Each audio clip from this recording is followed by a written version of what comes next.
عايزين رزق زي المطر؟ تعالوا اقول لكم عليه بس بعد ما تصلوا على الحبيب.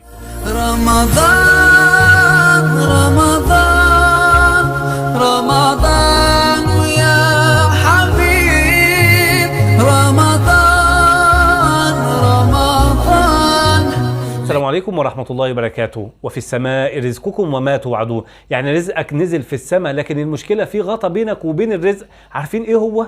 الذنب. قال الله تعالى: وما أصابكم من مصيبة فبما كسبت أيديكم. وإيه كمان؟ فقلت استغفروا ربكم إنه كان غفارا يرسل السماء عليكم مدرارا ويمددكم بأموال وبنين ويجعل لكم جنات ويجعل لكم أنهارا. مش مال بس، لا كمان قوة في الجسد. ويا قوم استغفروا ربكم ثم توبوا إليه يرسل السماء عليكم مدرارا ويزدكم قوة إلى قوتكم. كل دون من الاستغفار. طب سؤال بقى، كل اللي يستغفر ياخد زي بعض؟ طبعا حسب قوة الاستغفار. أقوي استغفار ازاي؟